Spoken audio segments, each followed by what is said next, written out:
Live. Everywhere.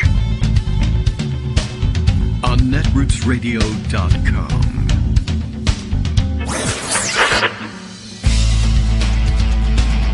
David Waldman. Kagro. In the morning. Now, here's David Waldman. Hey, good morning, everybody. How you doing? It is Thursday, May 9th, 2024. Time for another show. Time to figure out what's going on in the world so that we can, properly talk to you about it. Lots scheduled to happen. We'll see whether it actually does. You never know. I mean, maybe Trump pulls a fire alarm in the courtroom building and everybody runs out and there's no trial today. I don't know. Maybe. It could happen. It's within the realm of possibility. He's not going to want to go back in there. Although maybe he does want to be in there today. Sending his lawyers to beat up on Stormy Daniels today. Today is the resumption of the trial. And when we last left the trial, the cross-examination by Trump's defense had begun. Although no fireworks as of yet, I don't think. But at any rate, they're going to try and get to that later today, but we'll see whether she's able to stand up to their withering criticism, considering that they haven't done a particularly good job setting the rest of this trial up. We will see.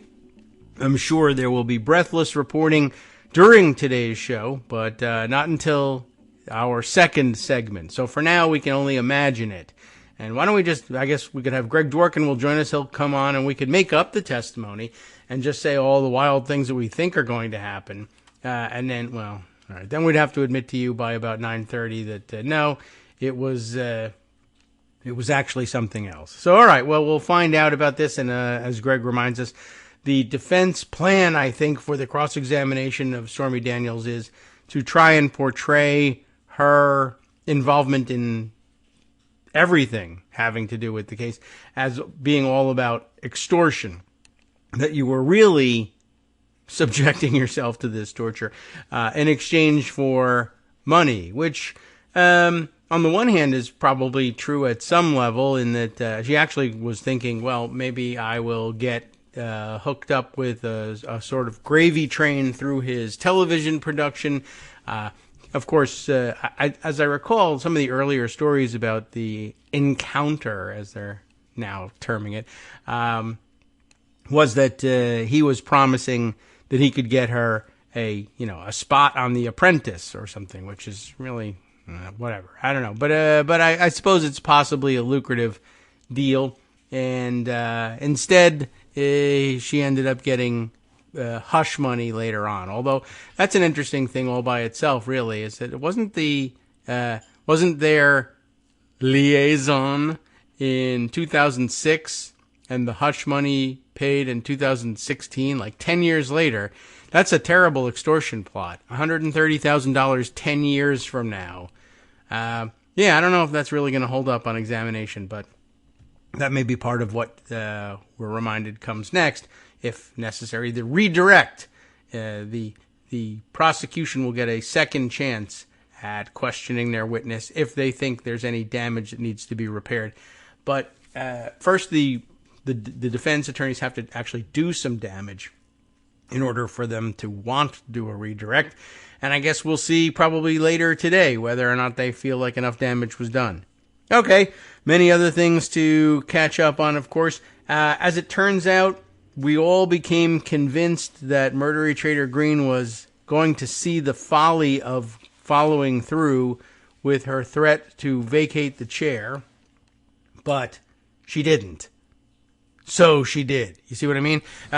She didn't see the folly of it, so she decided, yes, I will go ahead with bringing up this motion and moving the consideration of the resolution to declare the chair vacant, for which she had virtually no support, and which was over very quickly. And how do you like that? And everything that everybody thought was going to happen actually did happen. She made the motion to bring to consideration this resolution, and the motion, someone else made a motion to table that motion, and that motion passed overwhelmingly. And as a matter of fact, I saw in one report that they had a voice vote initially over it, and all those in favor of tabling the motion were asked to say aye, and there was an overwhelming roar of ayes, or I think they may even have said yay. But then, of course, so all those opposed asked to say nay, and apparently it was Marjorie and Thomas Massey themselves yelling no, and then laughter breaking out in the room and in the gallery. And it was everything that anyone should have expected from a Murder Trader Green production. Now, I don't know whether she's giving any excuses over it or not, but anyway, it's pretty much what you should have expected. And I'm kind of hoping that somebody might ask her at some point, why is it that Matt Gaetz, idiot that he is, was able to make this work, but you cannot? And, of course, there's actual valid answers, but I just kind of want to see what she would give as an answer, because I'm not certain she knows what the actual valid answers are. I mean, it's a different speaker, different situation. He did more checking to see whether he actually had the backing to do it, and she just sort of said, I don't know, the other guy did it and became famous, so I'm going to do it too. And what do you know? It didn't work out. She's not super bright, but, you know, she has, as I said, room in her head for one parliamentary trick at a time. Her old one used to be just offering useless motions to adjourn every time she got upset, and she got the same result. She's been there before. Most of her floor time has been spent making motions that are overwhelmingly unpopular and being shouted down. So maybe that's why she doesn't look, majorly depressed about it today. All right, Greg Dworkin is here. He's got a collection of stories we call the raft, and we'll see where we float. It's fast-moving water today. How you doing, Greg? A rafto, I right. think is the technical term for it. Exactly. That's Latin. Yeah, it's funny in a lot of ways, but perhaps the funniest is that when Marjorie Taylor Greene offered her motion to vacate, yes, she was booed soundly by the Republican side with sound of the aisle. They booed it. And then when she went down in flames, the entire chamber cheered loudly. It was really embarrassing if you're capable of embarrassment. Obviously, she's not because she's Marjorie Taylor Greene, but a normal person would just be absolutely mortified. Oh, well, we all got to watch it. And and so that part was fun. Yeah, I can enjoy I forget. I think there was something like 11 Republicans that voted with her. Okay. Yeah, it wasn't there. It was really an overwhelming number. Overwhelming Republicans said table it. This is a table the motion vote. They're not interested. And why they couldn't just leave it at the voice vote? The ayes have it. If somebody asks for a count, do you have to count? Do you have to do this? You do not, but you have to. You have to produce a certain number who are interested in having a recorded vote. It's not very many. It's a tiny fraction of the House. 11? Maybe. I wonder. I now think it might have gone forward more out of habit than anything else. They almost always, on anything important, will ask, of importance to anybody, that is, ask for a recorded vote. It's kind of and of course, these are Republicans running the House, and they don't know what they're doing. But the reason I ask is because I think it was Punchbowl, probably, maybe Politico Playbook. I get them confused sometimes when I read them very early in the morning. Was going through this whole list of why Marjorie Taylor won and lost, and why the Speaker won and lost. Because they're Republicans, so they can't just lose. They have to win, because that's what they do. In order to keep access, these gossip rags have to explain to you why it was better for the person who just got humiliated than you might think by watching them get humiliated. What do you know? Well, so for example, for Ruth Speaker Marcus Johnson, could help with that. Yes. Okay. He lost because he's weak. Sure. But he won because he kept his job. Marjorie Taylor Greene got annihilated. But what she wanted was on the record votes for Republicans, and she got that. Now you could step back and say, well, life is complicated. That's a fair way to frame everything. Sure, maybe. No. They lost. They got clobbered. It was a terrible idea. And the only thing that it reinforced is that Speaker Johnson is Speaker because of Hakeem Jeffries, and nothing's happening without Democrats. That wasn't in the report, but that's what's going on. Okay. You know. You know, I know. Well, now they I know. Yeah. But, the American gossip people know. sheets have to suck up to Republicans. They just have to. Yeah. They can't help themselves. Well, half of the population that they cover is Republican, and I don't know. They feel like they have to include that, even though it's not particularly serious. Well, I think it goes beyond that. I'm old enough to just, get the vibes from Nixon, Ford, Carter days, where basically they would tell you on the side, David Broder usually, this is a Republican town, even if Democrats control everything. Well, he did like to say that. Yeah. And so what does that mean? It means I'm a Republican, so this is and my friends are Republicans, so this is a Republican town. Does it mean that it's a Republican town? No. Yeah, well, it's really a southern town with southern, vibes. Things go slow here, and it's not New York City. Well, that might be. What's that got to do with anything? I don't know. And a lot of that spills over. And so, that goes into a whole lot of the discussion we've had over the months and years about how political reporters tend to deal with the politics of all of this, because they can't just say Republicans lost or Republicans are on the wrong side of it. They can't. They can't say it. And so they come up with all sorts of, New York Times most famously, but they come up with all sort of euphemisms for Republicans suck and they're losing. Well, somebody's got to work. Can't just let AI do that too. Yeah, the editor's got to rewrite it for you. Anyway, you started off with stormy weather, and so I thought, that was important. I have 3 pieces I pulled on that, 1 by a male, 2 by a female. That's important. Okay. Because of how this, plays to the audience. Me being a male, I think it's important to look at the female perspective about all of this.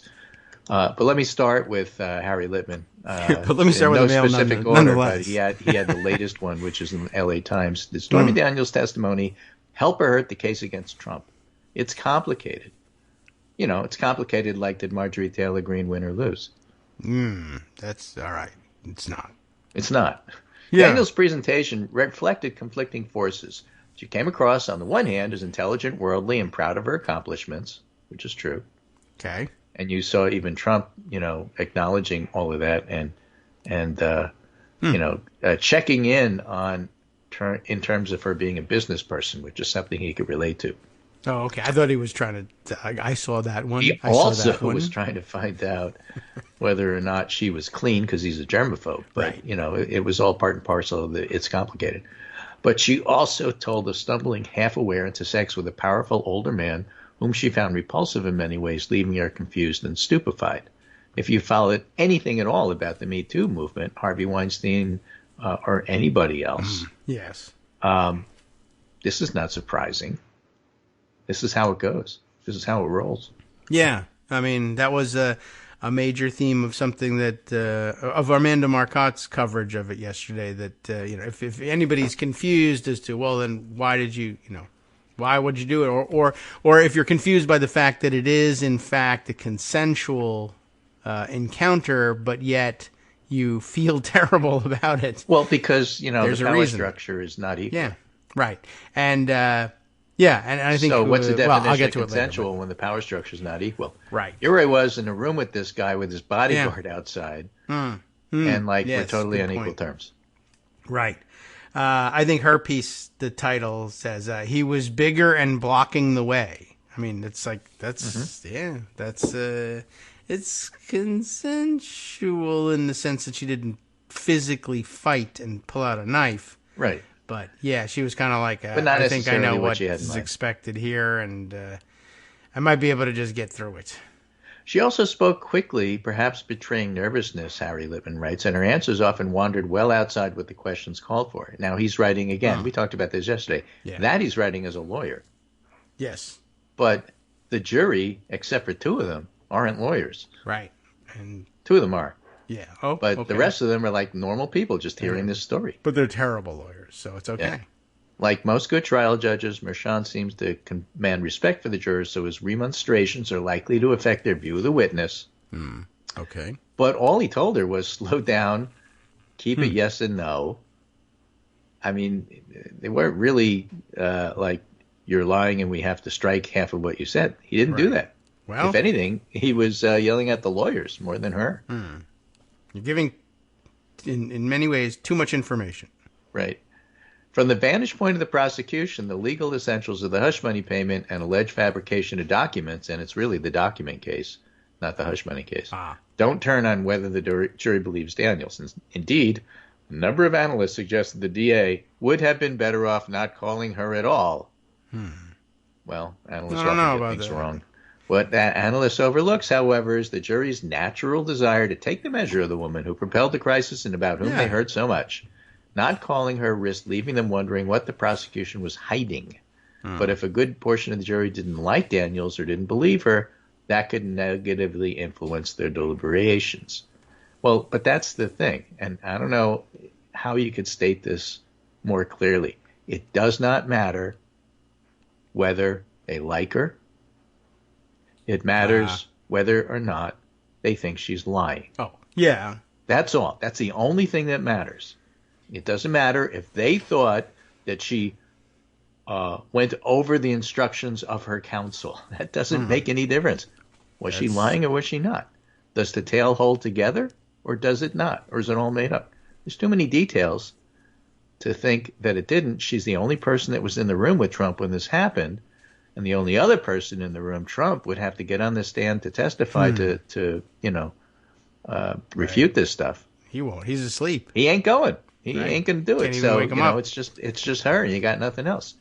Then Liz Dye goes into also some of the technical stuff and more of a reporter's, here's what they said, this is what the other person said, this is what they said, more of a TikTok. But at the end, she gets to the main point here.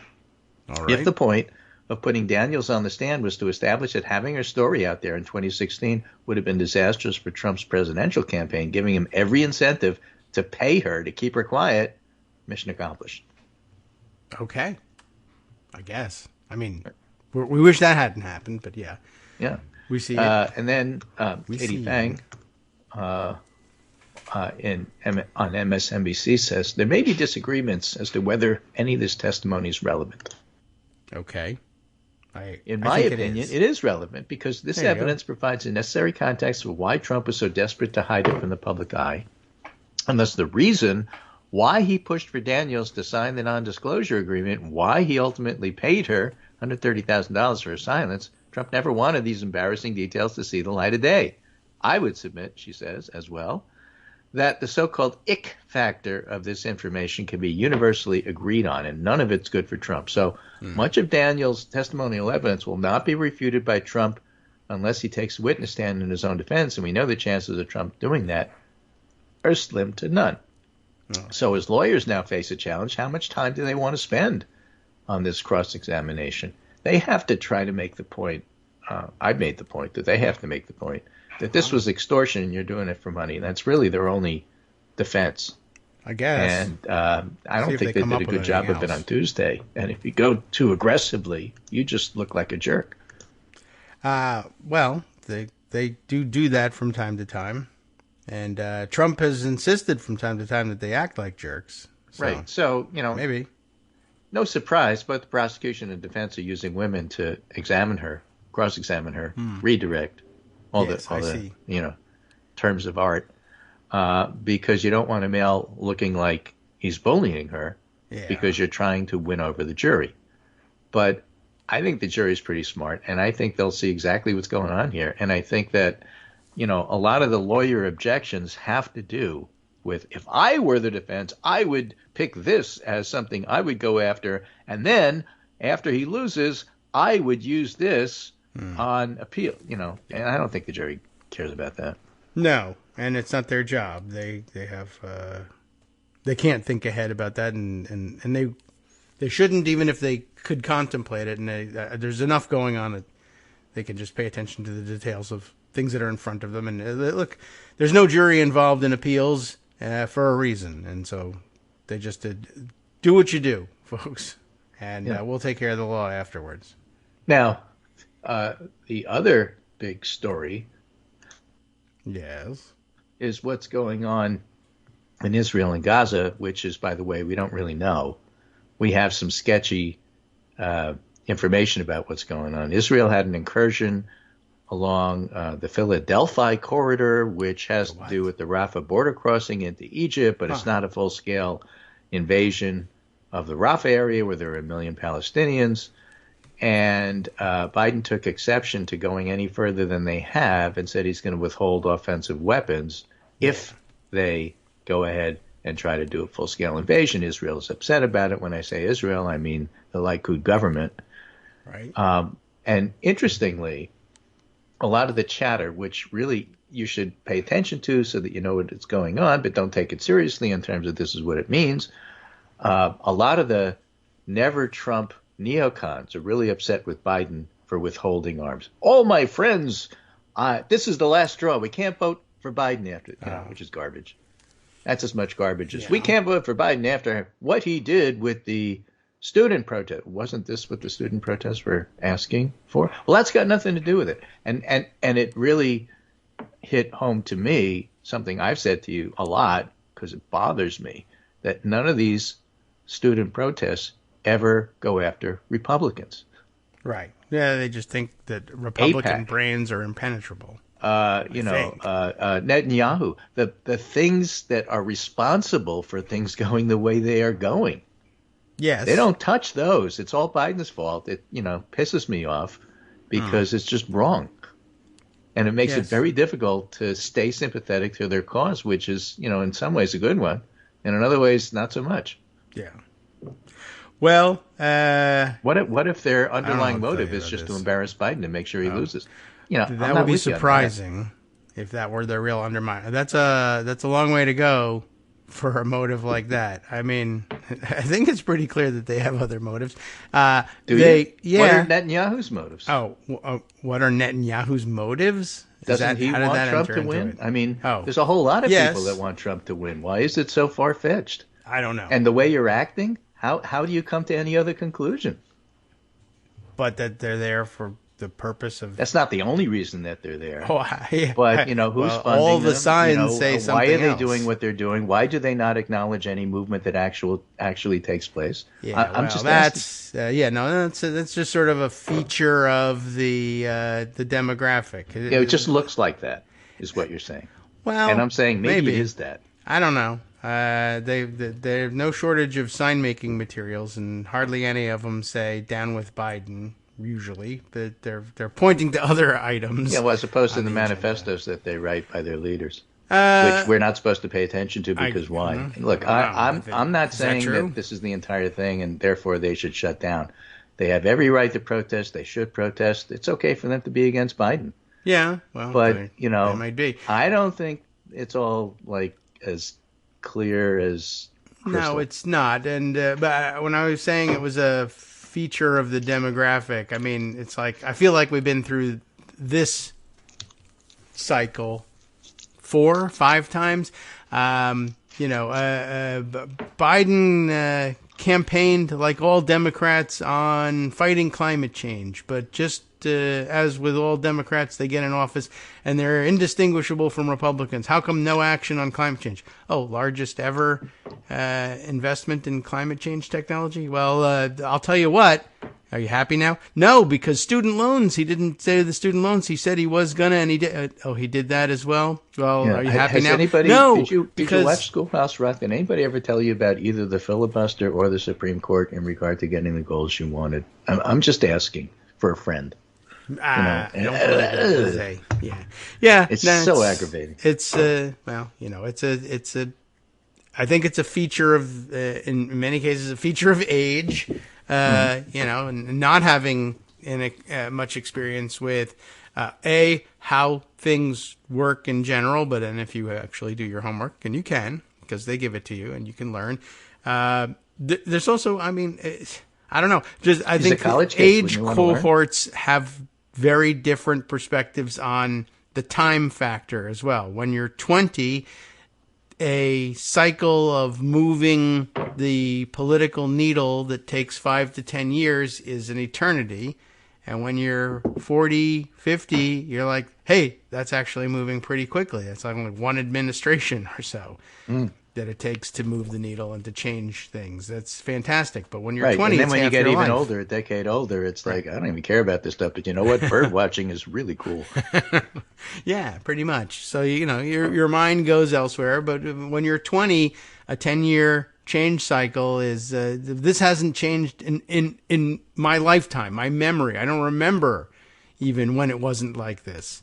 Well, it was. And it will be like it used to be again at some point in the near future. But what constitutes near future for you is different than what constitutes near future for me. Very true. So I don't know, but and of course there's I don't know what you would call it, but there's this intangible cool factor of the cool thing to do is to say everybody sucks, even though eventually or even cooler is to say, although I have to vote for one or the other, it's even cooler if I just say I'm not voting for anybody, even if I secretly do eventually go vote. But, Well, how do things stand? Well, you can't tell. Okay. So I just want to leave you before the break with this interesting Emerson poll on the Maryland Senate race. Okay. Angela Alsobrooks, Democrat, running in the primary, 48. Larry Hogan, 38. David Trone running in the Democratic primary, 49. Larry Hogan, 38. You may remember Larry Hogan was the absolute favorite like 3 days ago. Oh. But maybe a little good. Political gravity is happening here. It's a second poll that shows that maybe Hogan isn't the juggernaut you thought he was. Well, good. I hope not. I hope it's a Democratic state largely, and they have elected him in the past. Things need to change. Well, sometimes things can change quickly, not just 10 years. That's true. You have a chance to change them this election. How about that? Hi, everybody. It's me, David Waldman. Yes, the same guy who interrupts you all the time. Interrupting you one more time just to tell you again, another reminder that your contributions are what keep this show on the air, and Patreon.com, Patreon.com, is still among the easiest ways to make the sustaining subscription donations that keep us afloat. Are you ready for the pep talk about how our Patreon campaign is still going strong and growing? Well, too bad. Yeah, the plain fact is we actually are headed in the wrong direction, and whereas we once had about 175 monthly patrons, we're now actually down below 150. Time to recruit some more. Not exactly the kind of news I wanted to share, but there it is. For those of you in a position to support the show, Patreon.com does make it easy to make those secure, recurring monthly contributions to do so. Patreon.com/KagroX gets you straight to our donation page. We've been through a lot together. The worst of the pandemic, we hope. The worst of the insurrection, we hope. So go ahead and treat yourself. You don't need an excuse. Give yourself the gift of a little something you enjoy in life. Support the show. And of course, if you happen to prefer using PayPal or even the Square Cash app, we're up and running on those options too. So thanks again, everyone, for all your support. We couldn't, or at least shouldn't, do it without you. Hope you'll be on board soon too. Thanks for all your support.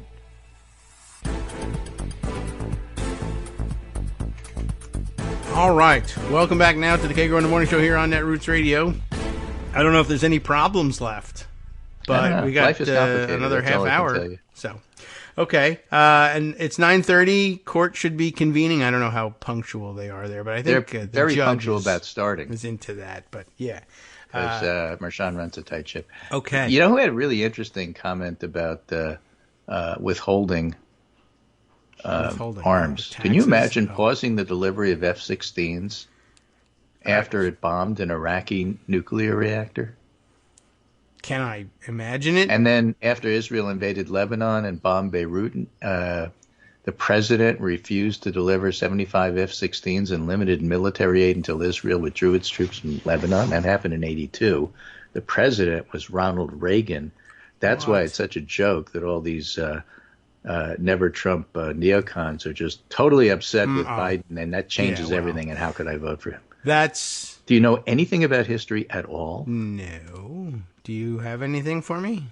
Oh, Mitt was Romney that it said right there? Today, we stand by allies. We don't second guess them. Biden's dithering on Israel weapons is bad policy, terrible message. And Surowiecki says, this idea that the U.S. has to provide Israel with a blank check and then shut up is a new concept in U.S. foreign policy. It's paradoxical that it's become more popular, even as Israel's government has moved far to the right and has lost all interest in a two-state solution. Yes. And so, what's going on here? I mean, maybe that's... And the answer is, don't take it seriously. It's politics. It's like, the other side in an election year did something that I can exploit, and that's why I'm saying what I'm saying. Don't mistake me for somebody who has sincere views on this. I see. Yeah, they've certainly shifted back and forth over the years, and it might have something to do with the Israeli government moving further to the right, that Republicans are so much more excited about aid to Israel. I mean, my political formative years... That's what I said before. Netanyahu is clearly on the side of the Republicans, wants Trump to win, and this has been true even before Biden was elected. Basically and this is, accusations from Israel, not from me, that he's single-handedly destroyed the bipartisan consensus about how to approach Israel by taking the side of Republicans and refusing to work with Democrats. And there are people in Israel who are really upset about this because they see that as a long-term problem, rightfully so. Yeah, they may be right about that. I don't know. I'm just thinking back to, as you were mentioning, other historical moments in the relationship. Again, my more formative years was all about Republicans leading the opposition at the time. The issue was opposing loan guarantees for Israel. This is an 80s issue, 80s, 90s issue. And it was, universally the Republican position. What this little country in the middle of nowhere, who cares about it? Nobody but Jews. And you know how we feel about them. Loan guarantees for Israel? No. Not interested. No, only, democracy in the Middle East, stability, No, nothing for you guys? No, interesting. Because you're super into that now, even if it isn't true. Right, but once it became clear to the religious right that Armageddon might take place there, right, all of a sudden it became very interesting. Oh, there's a good thing about that. Right. You could blow up the whole world, and as you know, you love that because, your book says it's a great thing. So published on May 7th, so this was before Biden did the announcement about withholding offensive weapons if, not based on what happened already, he hasn't withheld anything, if Israel, persists in a large-scale invasion, which Israel, at least Netanyahu clearly wants to do because he thinks it'll keep him in power. Okay. He doesn't care about the hostages. And then increasingly there may be none to care about. Right. Benjamin Netanyahu is America's worst ally, Rothkopf wrote in the Daily Beast 2 days ago. The Israeli prime minister continues to insult the Biden administration, which has been the best friend Bibi's besieged government can ever hope to have. Sure. I mean, that's why Biden is reasonably popular, at least was, in Israel. Yeah. Maybe more popular than Netanyahu was. But Rothkopf writes, Israeli Prime Minister Benjamin Netanyahu has, over the past several days, cemented his position as America's worst ally. In fact, given his behavior, real questions exist whether he's even an ally at all. They've had bad allies, like Joseph Stalin, for example. Oh, yes. The Shah of That's Iran. True. Yeah, government of South Vietnam. He wasn't a great ally either. Even Saddam Hussein, brief dalliance. Yes, that's true.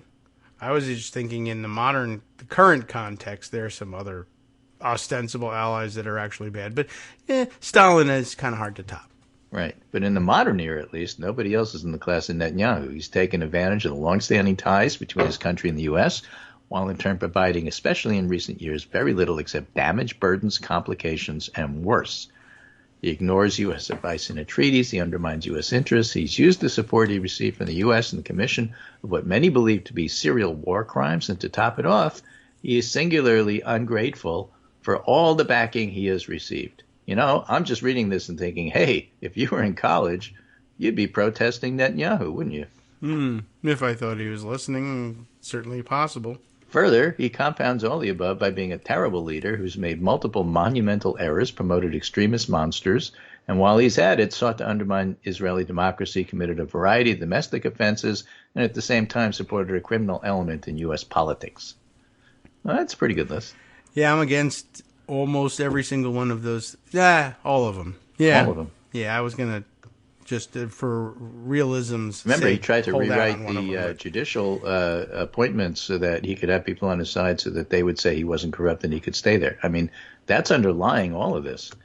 And Haaretz is doing a whole series on the mistakes Netanyahu and the Israeli intelligence services and IDF made in trying to figure out where they stood prior to October 7th. They basically came to the conclusion mistakenly that they would never infiltrate or invade. All they're going to do is lob missiles at us. So we don't have to waste a lot of money trying to figure out what's going on. Let's just follow a few figures who we know are involved with missiles. And when they got information that said otherwise, looks like something's up, they may be infiltrating. And they did get that information, and the U.S. gave it to them as well. They ignored it because it didn't fit with their mindset of where they wanted to be. Okay. So that's a pretty damning series that Haaretz is now running. What difference will that make? Ultimately, it's part of why Netanyahu does so poorly in opinion polls. But he's their leader. It's a democracy. And it's not up to Biden to say you can't be the prime minister anymore.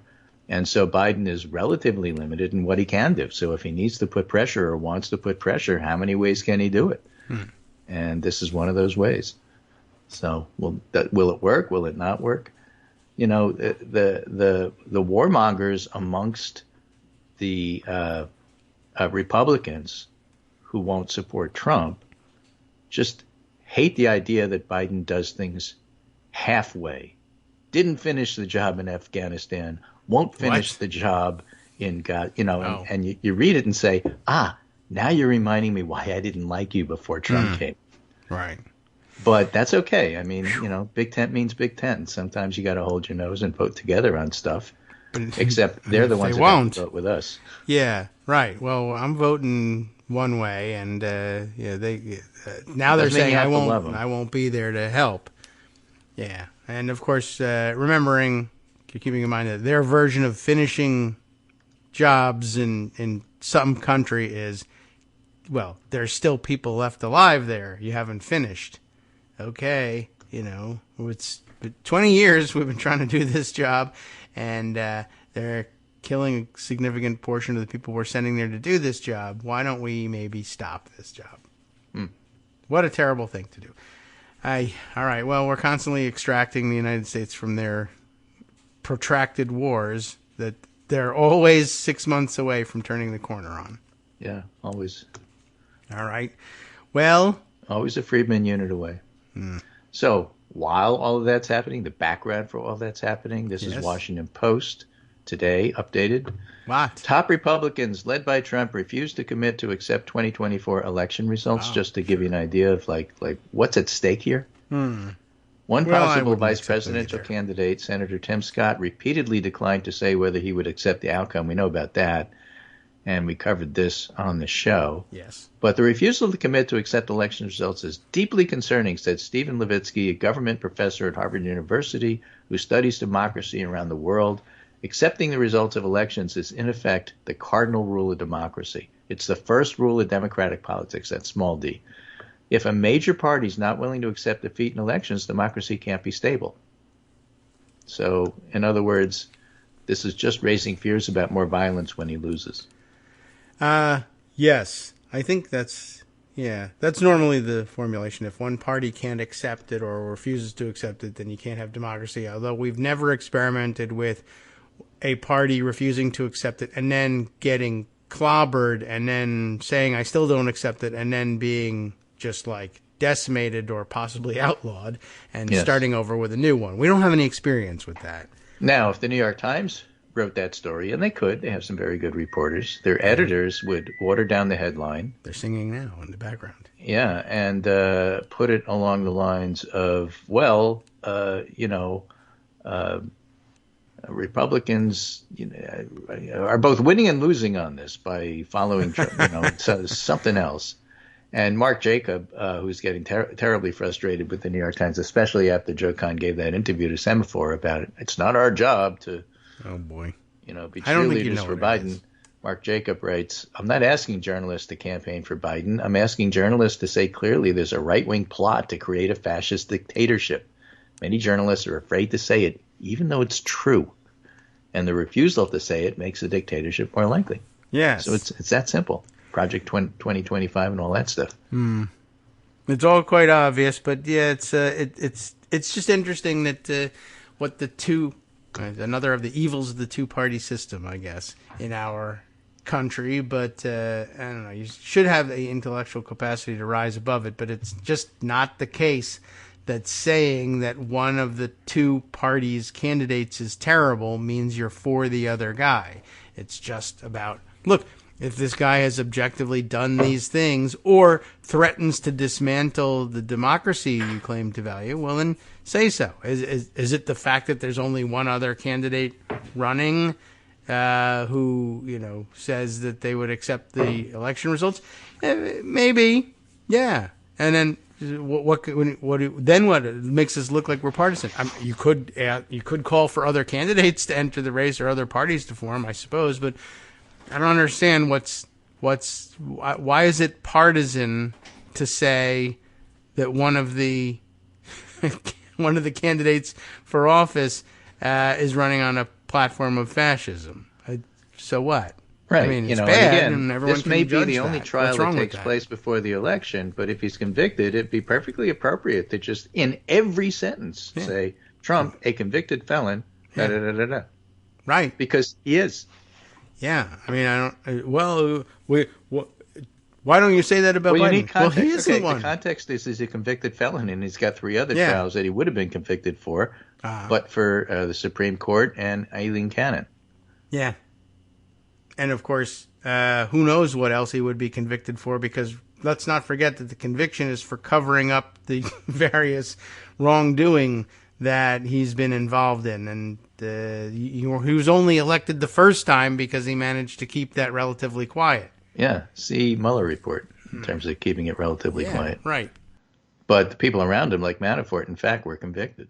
So there's that. And then, of course, that's the national overall 30,000-foot view. Then there's the local view, 3 feet off the ground.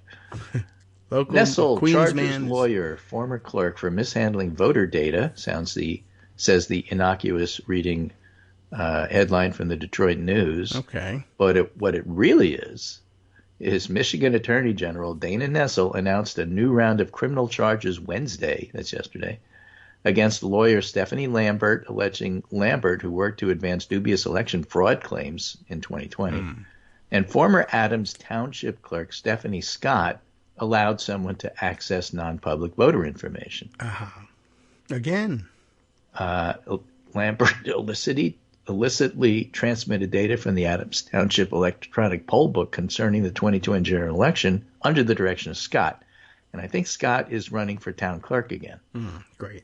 Okay. So, the whole point here is this stuff matters.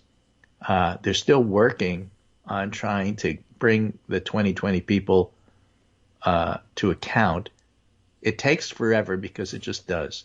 You have to assemble all this stuff. It takes a while to go through it. It's just how our legal system works. It's not a conspiracy to slow things down. This is a Democratic administration. And this all happened in 2020. This is all local. It's a much smaller ball case than the ones against Trump. And it still takes forever to bring. Yeah. Although, a lot of the other cases, the high-profile case like in Georgia, and they have the Coffee County element to it. This is very similar.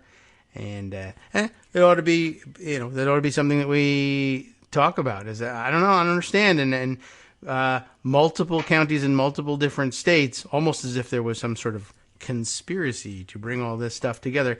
They're pulling the same election crime. The most serious offense would bring up to 7 years behind bars for Scott, a Republican who was recalled from her position by voters a year ago. Yeah. In 2021, the Michigan Bureau of Elections prohibited Scott from administering an election after it said the clerk failed to comply with state requirements regarding voting equipment in the township. It's not like there's no accountability.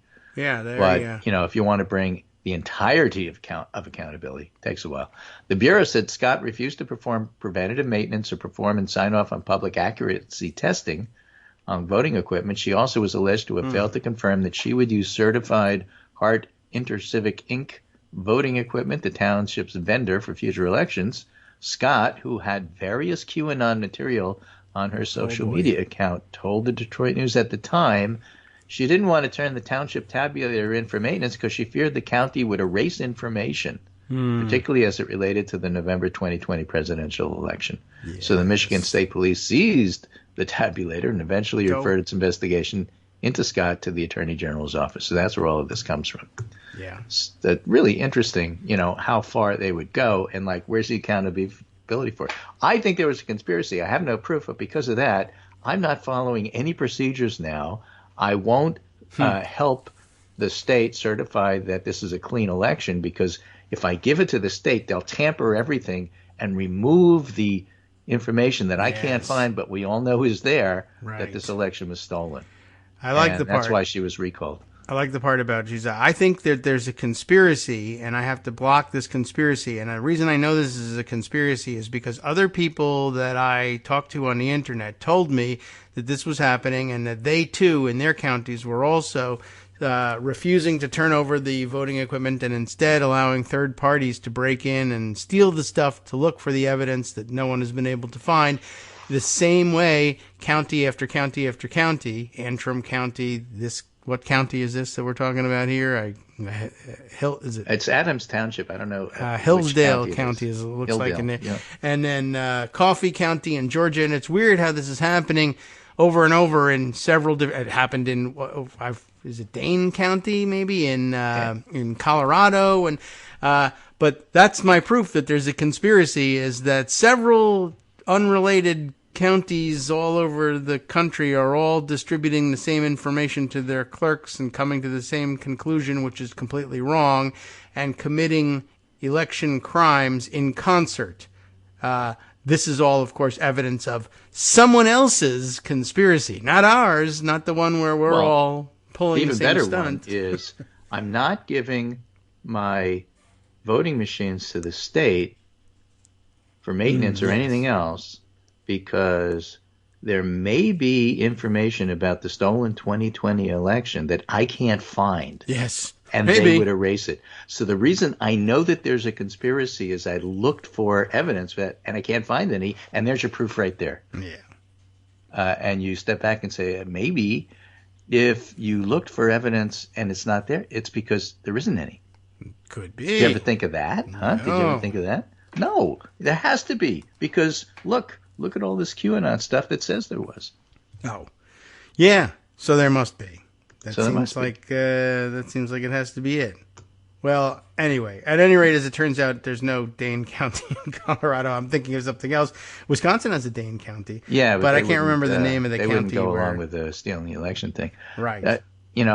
My point is that whether you're looking local or whether you're looking national, why wouldn't it be the New York Times writ large, the political community? Why wouldn't it be your job to try to defend democracy? And there isn't two sides to this. Yes, some of the stuff is alleged and not proven in court, but this is what they're doing. And the reporting is this is what they're doing, and this is why they were charged. And so, if you're going to say, well, both sides and equal, and you got to give equal time to both sides, okay, well, here's the equal time.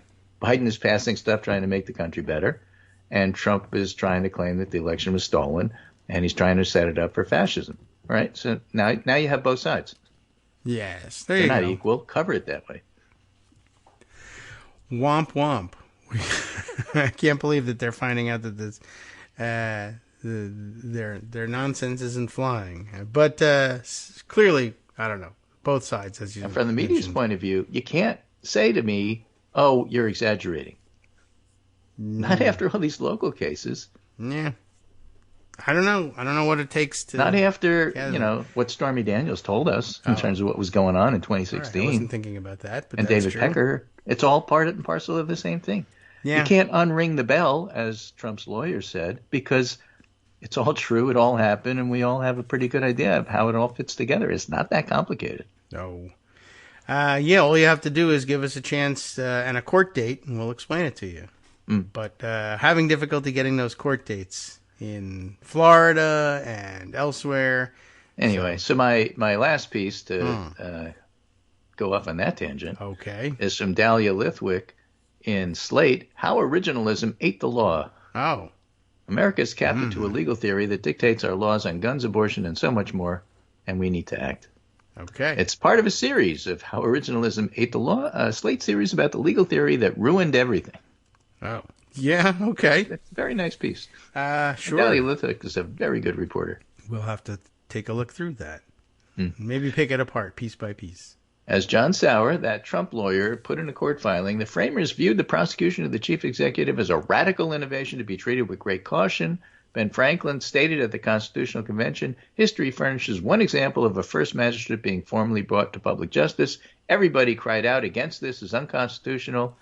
And the same piece of historical proof, I would quote from what Benjamin Franklin said at the Constitutional Convention, which I think reflects best the founders' original understanding and intent here, which is the Constitutional Convention. Call it perhaps standing O originalism. History demands absolute presidential immunity. Why? Because history shows that Ben Franklin said a thing and the crowd went wild. Okay. There's your legal theory. That seems like sound grounds. Yeah. So, I don't know. All right. But she's got a point, and, part of the reason we're in this pickle is because the Supreme Court and the originalists, who really aren't originalists, but just are basically party hacks, are trying to slow down Trump trials so that they don't take place, before the election. Because why should the people know what's going on before they cast their vote? It would be prejudicial. I've never known it before. Why know it now? Okay. Well, the theory has always kind of been garbage, and of course the idea, it's odd that anybody ever accepted the idea that, there are some it's special a good and long people. Piece, so I'm going to leave it for you. Okay.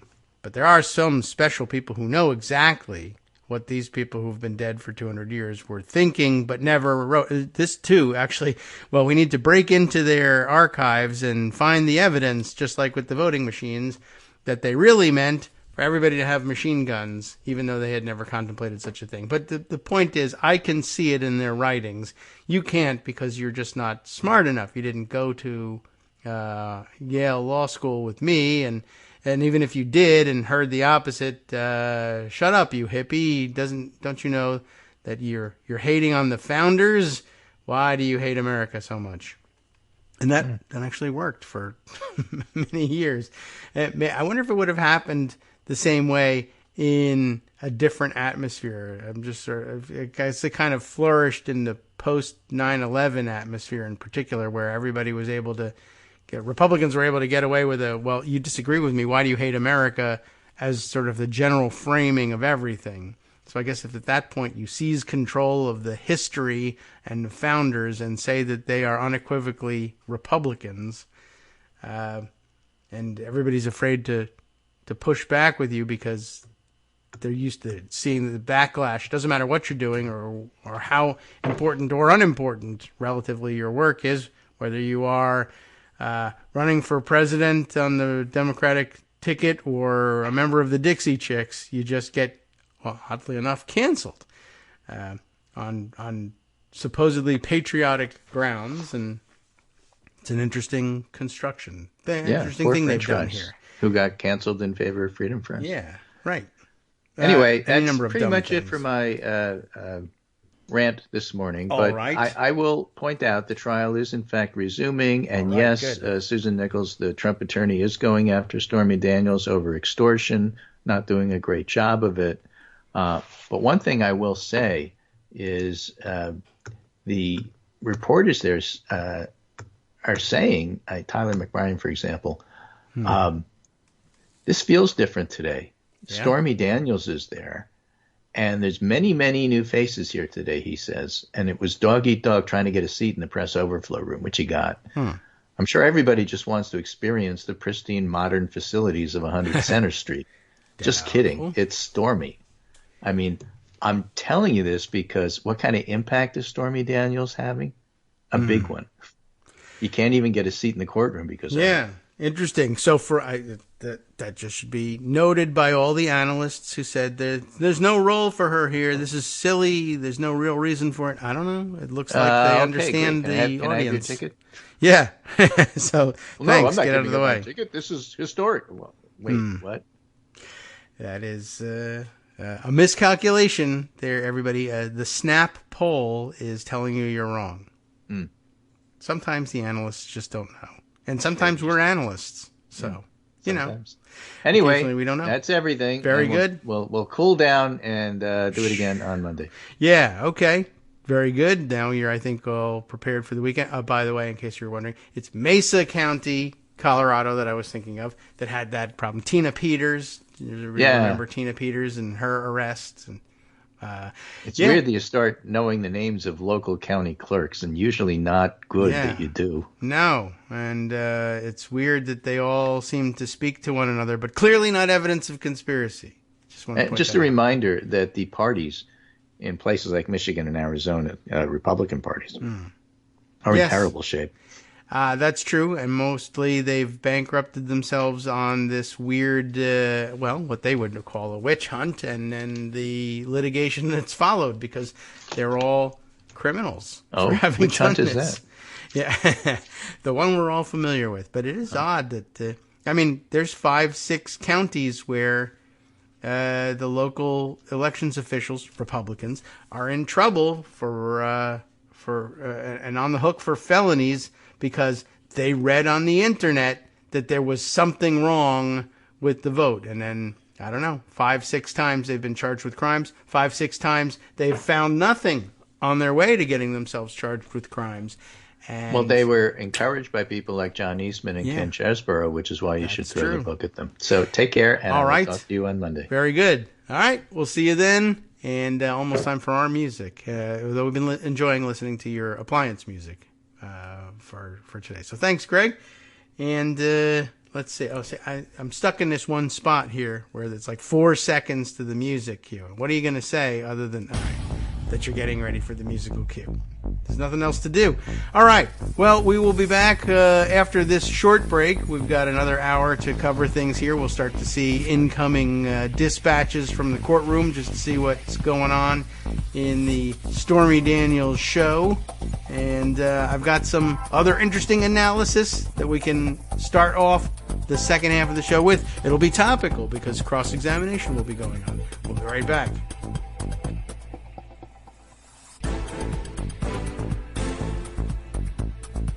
All right, welcome back now to the Kagro in the Morning Show here on Netroots Radio. So, as we know, Stormy Daniels back on the stand for cross-examination today. So I said that I had two different views, two differing views to present to you on the importance of her appearance here. And so standing in contrast to that of the legal analysts who said that there was no point to it, which is sometimes, I guess, if you're really wrapped up in legal analysis, you can see how you could be micro-focused on, well, it doesn't advance the ball in terms of building the factual legal case that you need to get the jury across the finish line here when it comes time for them to ponder the evidence and make a decision on guilt or innocence. But there's also the setting of, I guess there you could use the modern terminology for it. There are vibes that are available to you. There's a certain vibe that you want to be present in the jury room if you're asking them to convict. And I think the Stormy Daniels testimony contributes to that, if not to necessarily to the fact building in the case. There's narrative building that can be done based on facts, and then there's connective tissue in the narrative building. You can see the narrative in a certain way if the vibe is right. So, what sorts of things ought to be considered by jurors and the larger public? One take on that comes from Amanda Marcotte, writing at Salon, just helping to describe, this has even less, I think, to do with the facts of the case, but just in terms of if the jurors have any questions, after cross-examination today, for instance, as Trump's lawyers tried to paint this whole episode as nothing more than a plot, an extortion plot. One, of course, they have the difficulty of explaining why wait 10 years. But on top of that, part of the defense attack on her will be, well, you paint this whole episode as having been something that was non-consensual. And yet, well, one, when you look at it, or even when we press you on it, you yourself will tell everybody that it was consensual. But so now you found an opportunity to make some money off of it. You've extorted that money. Isn't that what this is really all about? And that there's another side of the story that's of interest and that really needs to be told here, and that Stormy Daniels can tell it effectively. Yes, even in your view, even someone like me involved in the adult film business could feel uncomfortable about a sexual encounter. It is entirely possible, and here's how. There's a lot of commonality. You got more in common with her than you think, by the way, if you've ever had an encounter that's made you uncomfortable. And this just reminds everybody exactly what the dynamics were. He was bigger and blocking the way. That's the quote that the title of the piece begins with. Stormy Daniels takes the stands and reminds people who Trump is. This is also part of the vibe. Daniels tells a story that echoes what Jean Carroll told the jury in Trump's sexual assault trial. This is who he is. This is what he's about. These are the things he does. This is how he tries to cover his tracks for it, with payments and payoffs, or lawsuits and accusations that everybody else is lying, but he just is leaving this trail all around the country. This is what he does. Goes around and molests people and coerces them into sex, or just simply rapes them, as was the case with E. Jean Carroll. So, all right, here's the piece here. It begins with, "The people call Stormy Daniels," which I guess is exactly what you heard in the courtroom. Although, did they call her as Stormy Daniels, or did they call her as Stephanie Clifford? I don't know. Anyway, even though Donald Trump's former lawyer and longtime fixer, Michael Cohen, is a more important witness in the former president's ongoing criminal trial in Manhattan, the press is just as interested in Tuesday's testimony from the adult film actress at the center of the election interference case. And that's what kind of case it is. Don't lose sight of that. The second piece touches on that. No doubt, much of the fascination is salacious due to the nature of her job and her allegations of a disturbing sexual encounter with Trump in 2006, but much of it is due to Daniels herself, who has proved to be surprisingly charismatic, if at times chaotic, even as she faces a staggering amount of negative attention. By the way, I'm not certain why anybody would be surprised about her ability to persuade a jury or to cut a sympathetic figure. That too is kind of her job, not only the actual production of the films, but why was she in a position to meet Trump at all? And the answer is that, of course, there was this stupid celebrity-laden golf tournament going on, and vendors of all sorts had booths there to present to the golfers and the entourage and the various other hangers-on. And the film production company she was contracted to had required her presence along with some of the other actors and I guess really all actresses, but I guess we all say they're all actors now, who had to be there as well to, lure people in and woo them. And this was a public relations assignment that she was on. Why her? So, and of what use could she be in persuading the jury? I don't know. They got lots of people that act in those films. Not all of them are, up to the task of going to these conventions and dealing with, boorish guys that they're going to have to deal with, but still pretending to be friendly and appreciative of them as fans. And in all likelihood, at almost every one of these stops, having to come up with some reason that's plausible to these guys as to why they, but you have sex all the time. Why won't you just have some with me right now? Well, it's business, and you're not actually offering that. Well, I'll pay it. Well, it doesn't really work like that. I mean, and also, no, why don't I have control and integrity over my body in your view? I don't understand why that is, but okay. But, she's adept at that. That's why she got this job. And guess what? She's also adept at telling a story and relating to people in general. So she's doing a pretty good job of it. I don't know why anybody's surprised by that. Mostly, however, to get back to the story, Daniels matters for reasons outside of the courtroom and the specifics of this hush money trial. Daniels' story is yet another reminder of what may prove to be Trump's electoral downfall, his bottomless misogyny. On the witness stand, Daniels reportedly spoke quickly and was apparently quite nervous. Initially, her story of meeting Trump sounded funny. She painted him as the pathetic older man trying and failing to impress the younger woman. When he first asked her to dinner, she replied no, but with an expletive. Her publicist eventually talked her into it, hoping Daniels could leverage the connection into a spot on The Apprentice. In his hotel room, she described him wearing silk or satin pajamas and asked him to put on real clothes. He allegedly used the "don't even sleep in the same room" line when she asked about his wife, Melania, who had recently had a baby. Daniels described Trump as pompous and arrogant. She recounted how she jokingly spanked him with a magazine, hoping to tease him into being less of a jerk. That's what that was about. Then the tone of her story changed as she described how they came to have sex. Trump waited until she was in the bathroom, Daniels said, and then he stripped down to boxer shorts and a t-shirt. Ooh, baby. Who could resist that? The room spun in slow motion, she recalled on the witness stand. When she made for the door, he was bigger and blocking the way, she said of Trump. She denied it was a sexual assault, however, because I was not threatened either verbally or physically. And still, some people would probably consider it in that zone, because clearly, the door was where she wanted to be, but it was not to be. Let's see.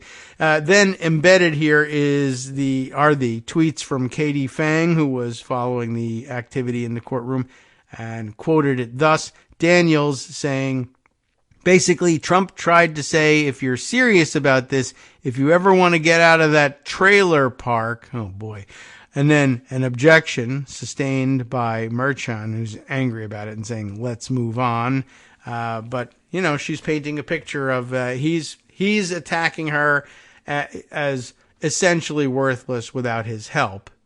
And if you ever want to get out of that trailer park, she was in Tahoe, so she's out. Anyway, then let's see. Hoffinger is the prosecutor that's questioning her, I think. Is that right? He was standing, and you were standing.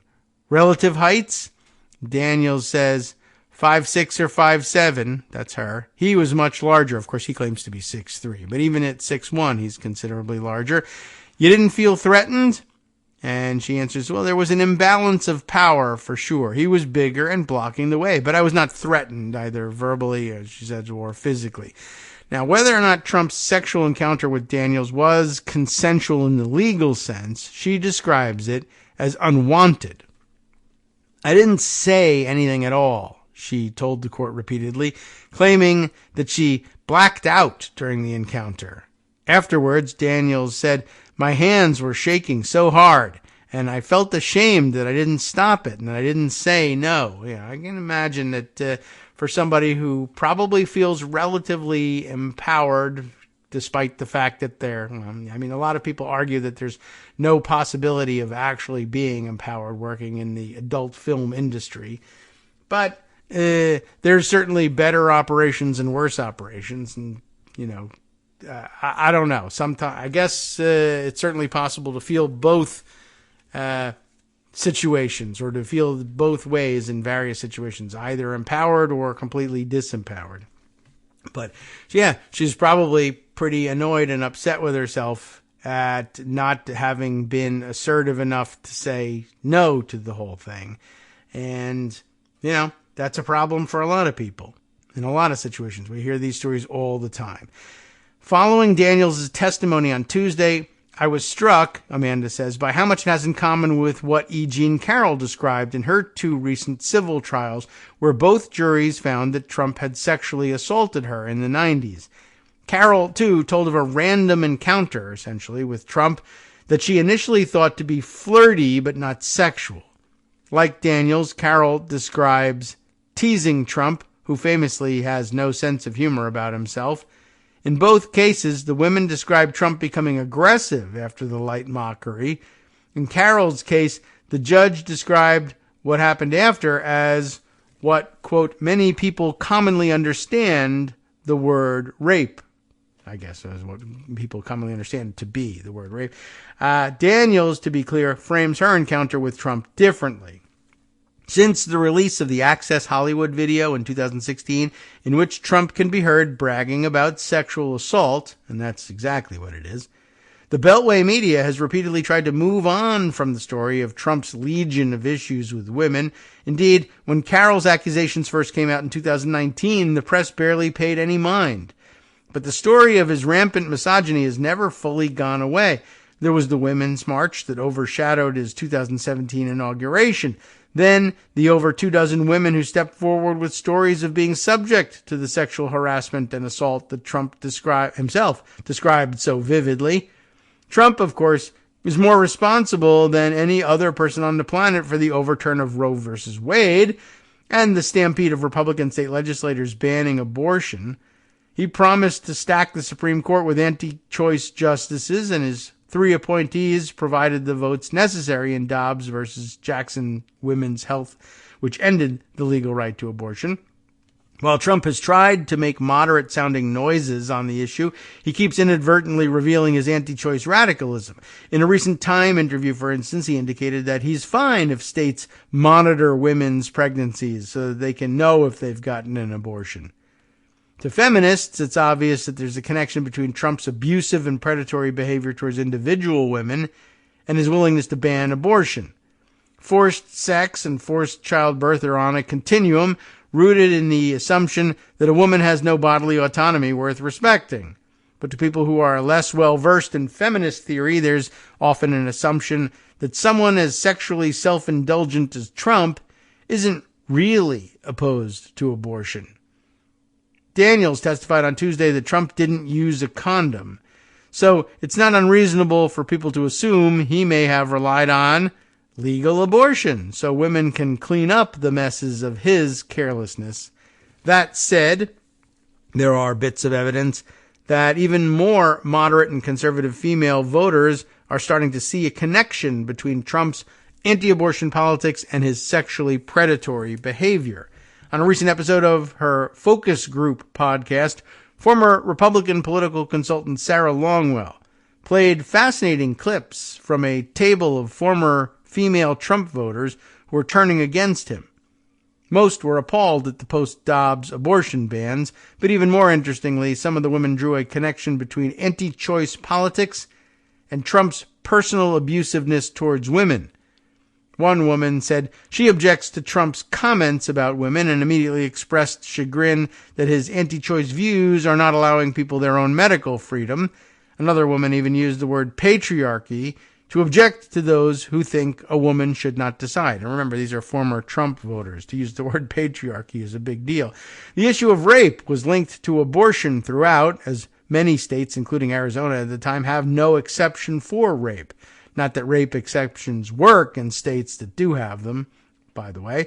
There's still a long way to go, but there are tendrils of hope that more people are seeing that the casual cruelty Trump expresses to women in his personal life goes a long way toward explaining why he doesn't care if they are hurt or even killed by abortion bans. The big focus of Trump's relentless whining about this case has been focused on the gag order imposed by Judge Juan Merchan, which forbids Trump from bad-mouthing jurors witnesses, most of the court staff, and or their family members. Judging by his agitation in court on Tuesday, Trump would love to get on Truth Social and start firing off abuse towards Daniels. He should, however, be very glad the threat of jail will keep him from doing so. As Longwell's focus group shows, there are already women who are regretting their past votes for Trump because of his misogyny. The more he vents his spleen with his abusive language towards women, especially women like Stormy Daniels, who have already suffered so much at his hands, the worse it will likely be for him. Okay, all good points, all worth putting on the record for sure. And now, how about something else? A different, slightly different view of what's going on with Stormy Daniels and why it's important that this too has something to do with the vibe in the jury room and in public in general, but will also play an indirect role, I think, in making decisions about what to do about the case for the jury and how to regard it outside of the jury room as well. This from Aaron Rupar's Public Notice newsletter.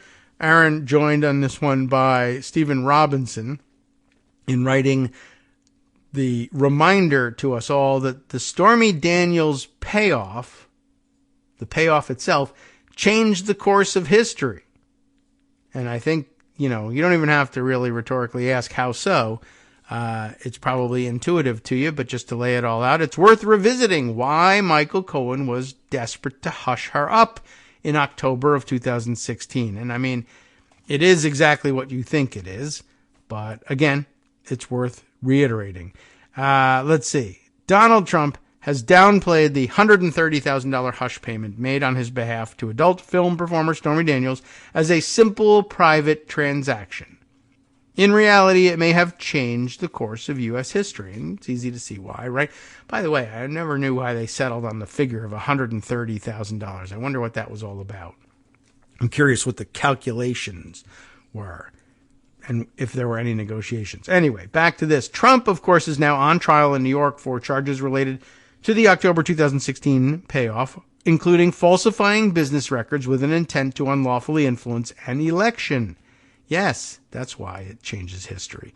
Arguably, the New York indictment is the least headline-grabbing of the four he faces, in part because the hush money scheme pales in comparison with stealing classified documents, inciting an insurrection, or trying to overturn an election. Politically, however, it can't be overstated just how large a role the Daniels payment played in helping Trump squeak his way into the White House. Instead of getting lost in the legal weeds, it's important to take a step back and examine the context surrounding the payoff and why it was an existential matter for Trump in the weeks leading up to his victory in November of 2016. By the way, I don't know whether this makes sense to do on Redirect, but it might just be fine to leave it to the jury. But we'll go on with this, and if this piece succeeds in making the point that it did, in fact, alter the course of history to make this payoff, that it's not that it kept it secret, because we all did eventually find out about it, but not everybody did, and not everybody understood it in the same way, and not everybody received the information at the same time, and not everybody believed it at the time, and of course Trump just squeaks by and makes it into office, having lost the popular vote by millions, but the Electoral College reverses the result because of strategic wins in strategic places that might not have happened if there were full information for everybody on just what he had been up to, and not, instead the information atmosphere that included the cover-up.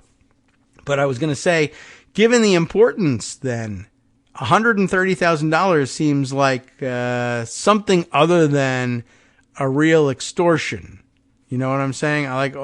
Everybody knows now there's a punchline. How much money do you want? $1 million. This is a billionaire. Couldn't have gotten more than $130,000. It seems like bad extortion, certainly, both given how much money is in this guy's pocket, allegedly anyway, and what's at stake. The course of history, the presidency of the United States. $130,000? That's not the outcome I expect from a true extortion scheme. I don't know if it pays to say so, but it's worth thinking about. Anyway, So what about this? Why did Trump so desperately need to hush Daniels? The answer, of course, I think you probably can imagine, but the way it's put here, about a month out from Election Day in 2016, the Trump campaign was on the ropes.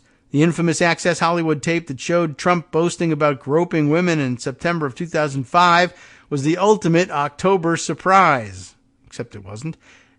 In effect, anyway. In the wake of its release on October 7th, if that's not a coincidence, a number of prominent Republicans withdrew their support. Gave it back later, and swing state voters were abandoning him in droves, but not enough. Days before the tape's release, Trump had a narrow 1-point lead in Wisconsin among likely voters. The first polling conducted after the poll's release showed Hillary Clinton ahead by 6 points, and by October 10th, her lead had grown to 19 points. CNN's Chris Cillizza and Aaron Blake wrote on October 11th that the 2016 electoral map is rapidly slipping away from Donald Trump. Wisconsin, Michigan, and Pennsylvania were all lean Democrat, and Florida, Ohio, and North Carolina were toss-ups. Cillizza and Blake estimated that if the election were held today, Hillary Clinton would win 341 electoral votes to Donald Trump's 197. Unfortunately for us all, the election wasn't held on October 11th, and less than a month later, Trump would sweep all 6 of those states. This improbable comeback is usually linked to FBI Director James Comey's October 28th letter that publicly announced that the FBI had learned of the existence of emails that appear to be pertinent to the investigation into Clinton's private email server use. By the way, all blown out of the water by the documents case in terms of the significance of it all. The emails were only tangentially related to the FBI's investigation into Anthony Weiner's illicit text messages to a 15-year-old North Carolina girl, but this added an extra salacious element to the story, which soon appeared on the front page of the New York Times and then dominated the news cycle. Here is that front page from October 29th. I think you'll find it familiar. Pollster Nate Silver stated that the letter likely cost Clinton the election, and Clinton herself agrees. Late deciders in the election overwhelmingly broke for Trump by 17 points in Florida and Pennsylvania, 11 points in Michigan, and 29 points in Wisconsin. What's behind the scenes of the Daniels payoff? Well, the Daniels affair wasn't the only extramarital tryst Trump was trying to keep under wraps in the months before the 2016 election. In June of 2016, a month before the Republican National Convention, Karen McDougal, an actress and former Playboy model, tried to sell her story about an alleged affair she had with Trump from 2006 to April 2007. Trump married Melania in 2005, by the way, and their son Barron was born in March of 2006. The National Enquirer secured the rights to McDougal's account for $150,000, but, of course, had no intention of publishing the story. National Enquirer publisher David Pecker confirmed last week during his testimony in Trump's trial that this catch-and-kill tactic was specifically done to benefit Trump's campaign, bolstering federal prosecutors' case that the McDougal deal was meant to suppress her story so as to prevent it from influencing the election. It's really bolstering state prosecutors' case, though, but if it's bolstering any federal prosecutors in their cases, so much the better. Anyway, but with Trump's campaign on the ropes in the wake of the Access Hollywood bombshell, Daniels became an urgent concern. She told National Enquirer editor-in-chief Dylan Howard on October 8th that she was willing to go on the record about her alleged affair. This was the day after the Access Hollywood tape's release, so the timing of a new scandal about Trump having an affair with an adult film actress might have been fatal to his political hopes. Trump was spinning the Access Hollywood recording as merely locker room talk, not something he'd actually do in real life. But Daniels, like McDougal, claimed that Trump cheated on his wife, who'd given birth to their son just a few months earlier. This revelation that Trump was cheating not only on his wife, but also on his mistress with an adult film actress would have solidified Trump's sleazeball image with the undecided voters that he needed to swing his way.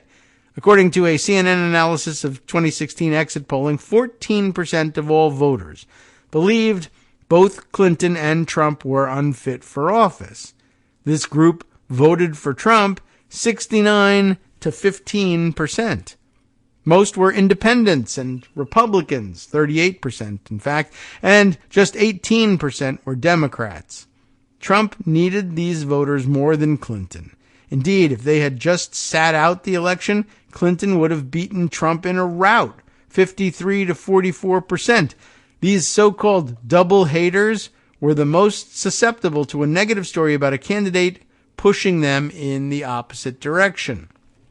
Trump's former lawyer and personal fixer, Michael Cohen, wouldn't finalize a deal with Daniels until late October.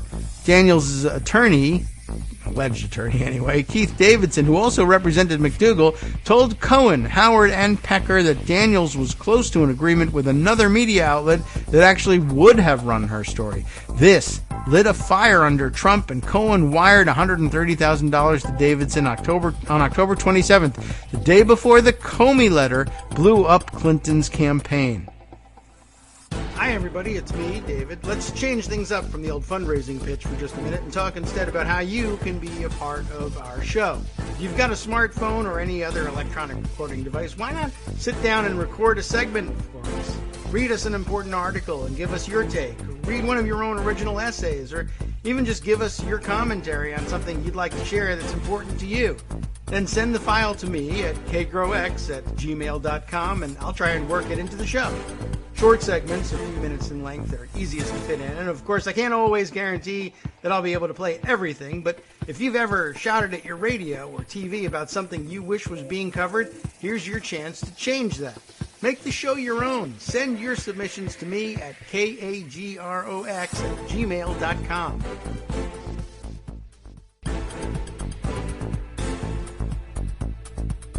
All right, welcome back now to the Kagro in the Morning Show here on Netroots Radio.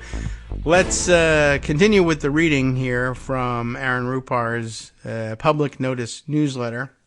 And as we are heading off into the break, I'll just set this back up again and remind everybody, so Trump's former lawyer and personal fixer, Michael Cohen, didn't end up finalizing the deal with Daniels until late October. And this is because Keith Davidson, who was then Daniels' attorney, told them all that Daniels was close to an agreement with another media outlet that actually would have run her story. This lit a fire under Trump, and Cohen wired $130,000 to Davidson on October 27th, the day before the Comey letter blew up Clinton's campaign. Stormy Daniels, on the front page alongside Comey's letter, likely would have changed the course of history. And I mean, think about it. Imagine Trump losing that election. What a big difference that would make. Just nationally, internationally, the situation in Gaza could be entirely different at this point.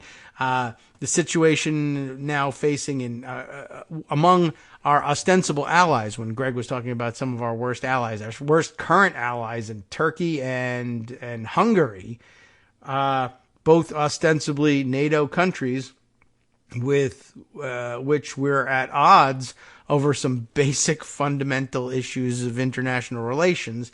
Don't know that it happens in the same way. Don't know that the same sorts of people are empowered. Don't know that there are proud boys at local school board meetings intimidating people and threatening parents there over these various culture war issues, et cetera, all over this $130,000 payment. Again, I'd love to know how they landed on this number. I bring this up again because I also just saw over the social medias a dispatch from the courtroom, which is funny in its own right, but also involves exactly the same characters here. This from Katie Fang. This is it Susan Nichels? Is that how she pronounces the last name? This is the defense attorney on cross-examination, trying to pin this extortion rap of sorts on Stormy Daniels. And she says in her questioning, even though you had agreed that you would not discuss this supposed story and you had received a lot of money for that agreement, you then decided that you wanted to publicly say that you had sex with Donald Trump. So you got the money not to say it, and yet you now say that you wanted to say it after, or at that point you said you wanted to talk anyway, despite the fact that you had gotten $130,000. So that's interesting way of putting it. You got all this money and then you decided you wanted to publicly say that you had sex with Donald Trump. Daniels responding to this, no, nobody would ever want to publicly say that. But it did happen. But I wanted to defend myself publicly after Michael Cohen told that story. And there's Michael Cohen fixing everything once again and causing more problems. It's interesting. And also, too, kind of the whole extortion thing kind of falls apart when you, and I'm not certain I understand exactly all the mechanics of this, but I guess $130,000 was paid to her to ensure that she wouldn't tell anybody else about the story. But then there was also the capture and kill scheme going on. Was it the $130,000? Was that used to cement the capture and kill? It's not entirely clear to me, now that I think about it, who was paying who and what the role of the National Enquirer in there was. But, this is an interesting thing for the defense attorney to be saying, even though you agreed that you would not discuss this supposed story. She says supposed story. And you received a lot of money for that agreement. That is to not tell anybody about it. Well, actually didn't she have an agreement though to tell the National Enquirer? The whole point of the catch and kill story, capture and kill, is that she tells the story to the National Enquirer under the impression that the National Enquirer, since this is their line of business, will publish it. She did want to tell people about this story. After all, she went to the National Enquirer with it. It's the National Enquirer that was corrupted by Donald Trump into paying money. It's their business model to pay money for the stories to be told so that they can then go and publish them and make the money back by selling extra copies. But instead, they had agreed to a different model, which was that they would pay for the exclusivity of the story and then having gotten Stormy Daniels in an exclusivity deal that would prevent her from talking to other outlets about the story, they would make the strange editorial decision not to run the story and not to recoup their losses for the payments to Stormy Daniels or anybody else who went through this scheme by selling extra copies, but instead recoup their losses presumably by getting paid off by people like Donald Trump instead. And, now here she is telling the story and the defense attorney is saying, but you said that in exchange for money you wouldn't tell this story, and now here you are trying to tell the story. No, excuse me, I was paid to tell the story. It was your guys who changed the terms of the deal by pretending that you wanted to publish it and then deciding not to. I don't think that holds together as an accusation of extortion. But back to the Aaron Rupar and, there was another author, Stephen Robinson. Although it's interesting, it is bylined for both of them, and then at the beginning of the actual story it says by Stephen Robinson. So perhaps it's Stephen Robinson's writing exclusively that we're reading here. At any rate, back to where we left off. Where did we leave off in this? We had just talked about the setting up the whole thing, about how it changed the course of history because of the number of late deciders who came out and voted and ended up actually voting in overwhelming numbers for Trump without benefit of the information of the Stormy Daniels story at the time. Well, none of this was normal, despite what Republicans now say. It says here in the next section, in March of last year, then House Speaker Kevin McCarthy tried to downplay New York's case against Trump, claiming that the payment to Daniels was personal money and thus a private matter. The problem with this argument is that Michael Cohen served prison time for tax fraud, false statements to a bank, and campaign finance violations related to this payment. That is, of course, because he funneled the payment, and it's very difficult to now claim that it was personal after all. If somebody else went to jail for moving it around for you. Cohen didn't benefit from Daniels' silence. He wasn't running for president or hiding an affair with her. That was Trump. On April 5th, 2018, Trump denied knowing about the $130,000 payment or even where the money came from. Less than a month later, he admitted to knowing about the payment, but denied having a sexual relationship with Daniels. But as Senator Mitt Romney quipped last week, so far as I know, you don't pay someone $130,000 not to have sex with you. Well, I don't know. He might. Anyway, in tweets posted on May 3rd, 2018, Trump, dubiously, denied having an affair with Daniels and claimed the monthly retainer that Cohen received and used for an NDA with Daniels was used to stop the false and extortionist accusations made by her. I was paying her extortion money to not extort me. You've got to make great deals, I guess, like that one. In reality, however, there is little doubt about Trump's guilt, regardless of whether or not he's ultimately convicted. If the payment was part of a traditional non-disclosure agreement, why would Cohen front the money for his billionaire client? It's also roll on the floor laughable to suggest that payments made to stop what Trump calls false and extortionist accusations shortly before the election day in 2016 had, quote, nothing to do with the campaign. The accusations also weren't technically extortionist, as the worst you could say about Daniels and McDougal is that they sought to profit from their relationship with Trump and sell their story to the tabloids. The average person might sympathize with Trump wanting to keep the affair private to protect his family from a public scandal. However, there's evidence that Trump wasn't that concerned about Melania or even Barron discovering the truth. Manhattan DA Alvin Bragg alleges Trump told Cohen that if they could postpone paying Daniels until after the election, then they could stiff her like any number of his former contractors, because at that point it would not matter if the story became public. Who cares if Melania and Barron hear about it at that point? I already got what I wanted. Pecker testified last week that although Howard believed Daniels' story was true, Pecker didn't want to shell out any more money on Trump's behalf.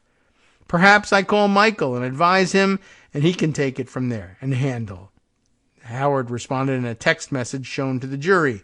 The timeline clearly shows a desperate Cohen scrambling to handle the matter before the election. Even if you believe that Trump paid Daniels to remain quiet about a non-existent sexual relationship, it still benefited him politically. During an appearance last Sunday on CNN's State of the Union, Trump toady Lindsey Graham blew off Pecker's catch-and-kill assist for Trump. You know, apparently a lot of people do this, Graham said. Arnold Schwarzenegger, Tiger Woods. No, I think the whole thing is a crock. And it's embedded for you to see here. Him speaking with, is that Dana Bash, about it. And I mean, that's interesting. I think the whole thing is a crock, except that lots of people do it. I mean, maybe that's what supposedly makes it a crock, but I mean, it also makes it true. So I don't know. It wasn't a particularly persuasive argument there. And by the way, the previous section, I guess, helps explain the, who's making payments to whom here. Ordinarily, prior to the Stormy Daniels situation, it was something that Trump was able to expect Pecker and others at the National Enquirer to take care of. You pay her for the story, then you kill the story, and then I make it up to you in some fashion, either by reimbursing you or sending more stories your way so that you can profit further. I don't know exactly what the reimbursement scheme is to the National Enquirer, but I guess by the time Stormy Daniels comes around, Pecker is saying, I can no longer tolerate paying the money up front ourselves to get these stories. He's going to have to pay her himself. And then, although interestingly, I guess, I mean, I don't think the agreement that they had her sign was involved directing her to give her story to the National Enquirer, but then to no one else either. So I don't know.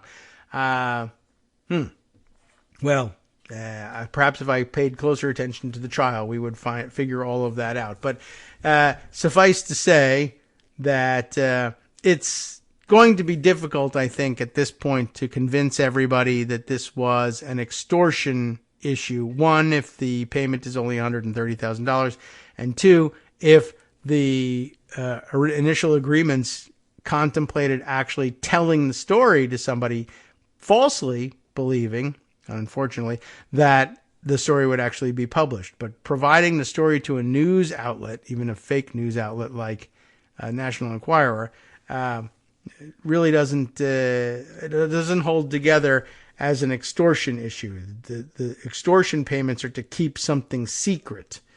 This was meant to publicize it. I don't think that's going to work. Anyway, let's get to the conclusion here. Indeed, Pecker confirmed that he spent hundreds of thousands of dollars to acquire and bury negative stories from women about alleged relationships or sexual harassment before Schwarzenegger ran for governor of California. However, there was something in it for Pecker's publications when helping Schwarzenegger and Woods. Schwarzenegger agreed to work as an editor-at-large and spokesperson for Pecker in exchange for unflattering stories being buried, and Woods granted an exclusive interview to one of the Enquirer's sister publications. But in Trump's case, the moves to quash the McDougal and Daniels stories resembled campaign contributions that skirted legality. That's one of the big differences. Graham wants to spin this as normal political behavior, but on the stand, Pecker admitted to violating campaign finance laws when killing stories for Trump. Cohen's payment to Daniels was more than $100,000 over the federal campaign contribution limit. That's a problem all by itself. There's no legal limit to what Trump can contribute to his campaign, but he has to report the contributions, which he didn't. Graham resorts to defending this criminal behavior with impassioned gibberish about the statute of limitations and liberal prosecutors executing a political hit job on Trump. Republicans and right-wing media have spent the past 3 years whining that suppression of New York Post's blockbuster Hunter Biden laptop story cost Trump the 2020 election. The utterly shameless Representative Elise Stefanik claimed at a House Select Committee subcommittee hearing last year that according to polling of the people who were made aware of the Hunter Biden laptop story, 53% would have changed their vote, including 61% of Democrats. This is the definition of election meddling. It's collusion, it's corruption, and it's unconstitutional, she said about that. But it's also a blatant lie, as PolitiFact gave Stefanik's statement a false rating. The most important issues for voters in 2020 were the economy, healthcare, the Supreme Court, and COVID. Joe Biden's screw-up son didn't make the list. He wasn't on the ballot.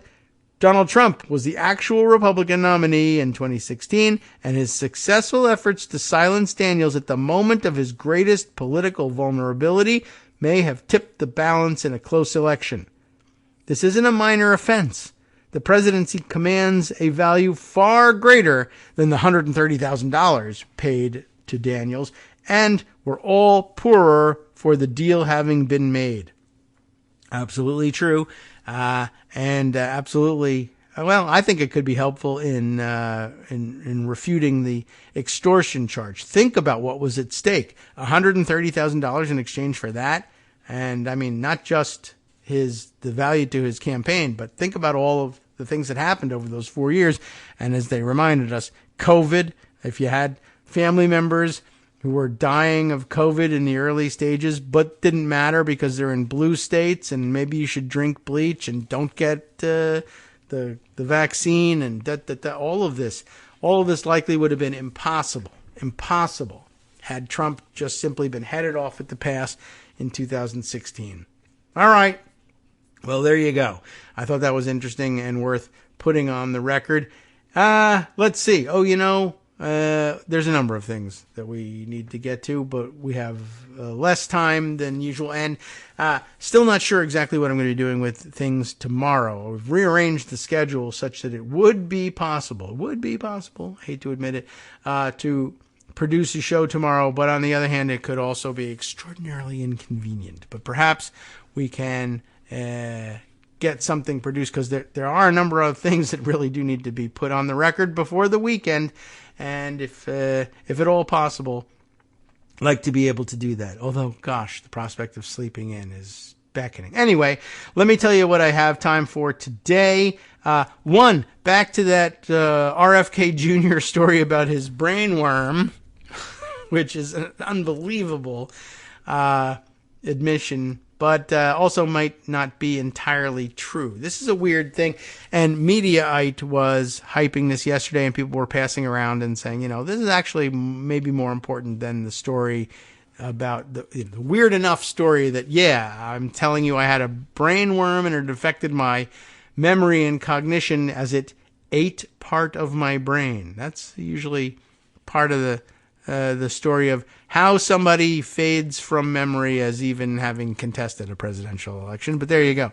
But here's some interesting additional information, and I hope it's easy to extract from the story, because I no longer have the social media post that initially brought it to my attention, although I may have to reload this page because it looks like a significant portion of the story is missing. But, well, let's see.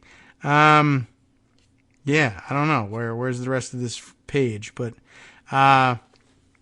maybe I should go looking for it on Blue Sky to see if I can find it.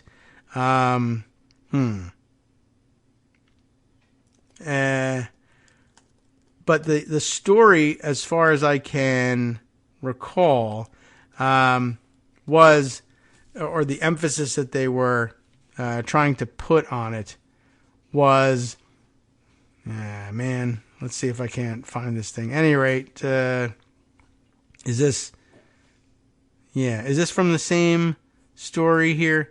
Because I'm not finding it as I'm reloading the story, but I have this Mediaite piece here. Let me tell you how it sets up, if it will even, Mediaite really just screws with your browsers in general. All right, but it looks like people have grabbed this excerpt maybe from the Mediaite tale. I just can't tell because it's having such difficulty reloading here. But, okay, well, at least the initial part of the story is reloaded. RFK claims, this is the recent story, a worm ate part of his brain and then died, by the way, in case you were wondering what happened to the worm. Independent presidential candidate Robert F. Kennedy Jr. claimed in a 2012 deposition that medical scans revealed a dead parasite in his brain. The New York Times' Suzanne Craig reported on Wednesday that Kennedy started experiencing memory loss and mental fogginess in 2010, so maybe you don't want him as president, and that friends became concerned, and rightly so, since Kennedy's uncle, the late Ted Kennedy, had died of brain cancer in 2009. So he goes and has a brain scan, and the scans revealed a dark spot that was first thought to be a tumor, but a second opinion yielded a far weirder possibility, a dead parasite. Craig wrote, "The doctor believed that the abnormality seen on the scans was caused by a worm that got into my brain and ate a portion of it and then died," Mr. Kennedy said in a deposition, not ordinarily something you want to admit to. But the deposition was related, apparently, to his divorce from his second wife, Mary Richardson Kennedy, who died by suicide in 2012, by the way, before their divorce was finalized. The subject of the worms came up over the question of money. At the time, Mr. Kennedy was arguing that his earning power had been diminished by his cognitive struggles. In the same deposition, Kennedy also stated that other health conditions made him feel as if, quote, "there's a bag of worms in my chest. I can feel immediately when it goes out." I don't even know what that's supposed to mean, but Craig noted in her report that throughout his long-shot campaign, Kennedy has portrayed himself to be a younger, more mentally and physically fit alternative to the geriatric, as they say, President Joe Biden and former President Donald Trump, despite once claiming to be full of worms. How do you like that? That's not a thing you should ordinarily be able to bounce back from all that easily. Kennedy has gone to lengths to appear hale, skiing with a professional snowboarder and with an Olympic gold medalist who called him a ripper as they raced down the mountain. A camera crew was at his side while he lifted weights shirtless at an outdoor gym in Venice Beach. However, Kennedy has weathered a host of other health issues, in case you didn't know. For decades, Mr. Kennedy suffered from atrial fibrillation, a common heartbeat abnormality that increases the risk of stroke or heart failure. He's been hospitalized at least 4 times for episodes, although in an interview with the Times this winter, he said he had not had an incident in more than a decade and believed his condition had disappeared. Well, I don't know about that. About the same time we learned of the parasite, he said he was also diagnosed with mercury poisoning, most likely from ingesting too much fish containing the dangerous heavy metal, which can cause serious neurological issues. I have cognitive problems, clearly, he said in the 2012 deposition. I have short-term memory loss. I have longer-term memory loss that affects me. Kennedy claimed in the Times interview that he had fully recovered from the memory loss. How that's possible, I don't know. And his campaign spokeswoman, Stephanie Spear, said the idea that Kennedy was unfit to be president was now a hilarious suggestion. Given the competition, well, I don't know. The issue here, though, as others were pointing out in social media, was it's not just this weird story, but the fact that he came up with this weird story or was willing to tell this weird story, which ordinarily would stand in the way if you're running for president. But he did it because he thought it would help him beat the challenge of the woman he was divorcing, who was claiming the rights to payments as a result of this divorce. And talk about pulling out all the stops. Well, I can't pay you because I'm not going to be earning nearly as much money because part of my brain was eaten by a worm. Really. And I have mercury poisoning and cognitive diminution. And I just have long-term memory loss, short-term memory loss. I can't work. I can't earn. My brain has been damaged. Well, it got him out of the payments, I guess to the extent, apparently it's now implied in the discussion in social media, that his then wife, from whom he was divorcing, I guess became despondent of her chances of being able to secure her future because of the success of his claims that his brain had been eaten by worms, and killed herself. So, perhaps you let that color your idea of how fit he is for the presidency or what kind of person he really is. I don't know. Just thought that was a little bit odd and maybe needed to be on the record. All right. Got a minute or two here before we run out of time. I guess I'll throw this item in just before we finish up for the day, since other things have at least been mentioned. But more courtroom antics, this time down in Georgia, where a Georgia court now says it will hear an appeal of the ruling that kept the prosecutor, Fani Willis, on the Trump case. So Trump appealing that decision now, just like everything else, just to delay things and to try and shake out every advantage he can. The decision to hear the appeal reopens the possibility that Fani Willis, the Fulton County District Attorney, could be disqualified from prosecuting Trump and 14 allies over efforts to overturn the 2020 election. And just quickly, until we run out of time here, I'll read you a little bit from Richard Fawcett, who wrote this up for the New York Times. Although, boy, like every other page, things are really loading slowly here today, and this is an odd malfunction that the text of the stories is missing, and that's really one of the more important elements of a newspaper story, don't you think? I don't know why we're having such tremendous difficulty loading these things, but there it is. All right, and we're clearly going to run out of time before this resolves itself. Oh, there it is. It popped up. All right. Well, we'll read you just a minute's worth of story here before we play our outro music and get out for the day, possibly for the week. The Georgia Court of Appeals will hear an appeal of a ruling that allowed Fani Willis, the district attorney in Fulton County, to continue leading the prosecution of former President Donald J. Trump on charges related to election interference. The decision to hear the appeal, issued by a 3-judge panel, is all but certain to delay the Georgia criminal case against Mr. Trump and 14 of his allies, making it less likely to go to trial before the November election. Legal experts said it may take months for the appellate court to hear the case and issue a ruling. The court's terse 3-sentence announcement reopened the possibility that Ms. Willis could be disqualified from the biggest case of her career and one of the most significant state criminal cases in the nation's history. Of course, at issue, that quite annoying romantic relationship that she had with Nathan Wade, a lawyer she hired to handle the prosecution of Mr. Trump. Defense lawyers argued that the relationship amounted to an untenable conflict of interest and that Ms. Willis and her entire office should be removed from the case, although it seems to me that she's more motivated than ever to do a good job with the case and to demand that a good job be done with it.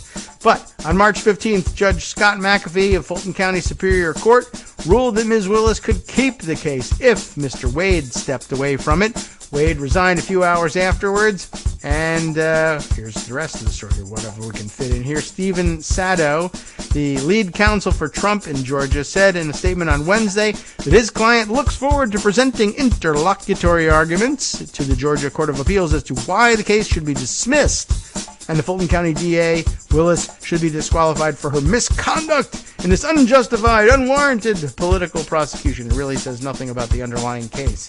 Sorry. Can't help you there. Spokesman, in fact, for Willis's office declined to comment. The decision is yet another setback for Democrats, really. Actually, for the entire country and the court system entirely. But, okay. But for Democrats who hoped the courts would hold Trump accountable before the presidential election for some of the most serious crimes he is accused of committing. But apparently it takes a long time, like almost the entirety of the time allotted to you post-election of 2020 to adjudicate these cases. Another ridiculous appeal designed to do nothing but delay. What can you do? That's the court system we've got. We'll just have to live with it, I guess. From networksradio.com, you have been listening to Kagro in the Morning with David Waldman. Well, let me tell you what's on tap at the West Coast Cookbook and Speakeasy. Next, once Justice Putnam takes over the microphone, he'll be reviewing this. I'm thinking of Fonnie Willis, because that story is up at the top of the list here, so that's the she we're talking about. Then on the rest of the menu, a Michigan man has been charged for making explosives to target the Satanic Temple in Massachusetts. Sure, why not?